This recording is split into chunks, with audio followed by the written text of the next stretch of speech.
Abi nereye gidiyor? Evet. Şuraya. Diğer. Birinci. Kapılar kapandı.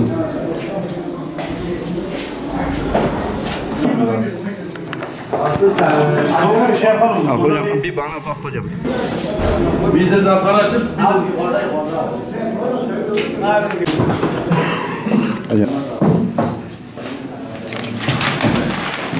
Arkadaşlar üstüne koyun. Herkes sayın.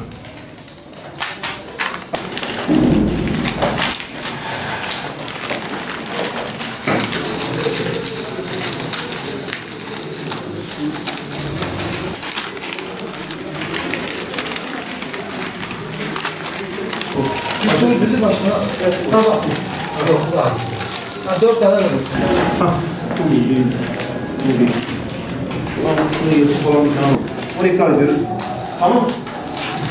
Şunu iptal ediyoruz. Hayır. Tamam. Herkes zaten burada görüyor.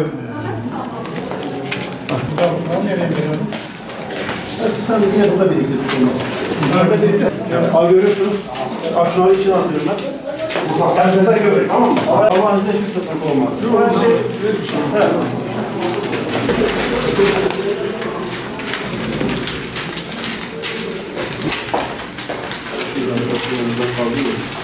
Evet, sana bir şey kontrol edeceğiz.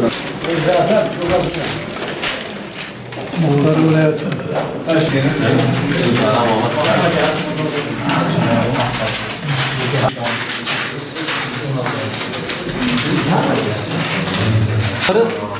Gazları bir yere koyalım.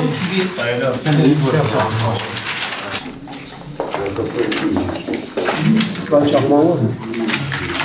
Sen çiziyoruz. Başkan. Çarpı atın. Çarpı atar. Evet. Cumhuriyet Halk Partisi. Deva Partisi. Bir tane onun AK Parti. Bak bak. AK Parti.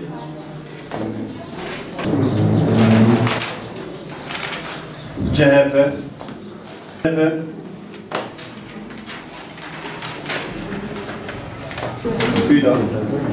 Hüda Parti. Mustafa Yetiş.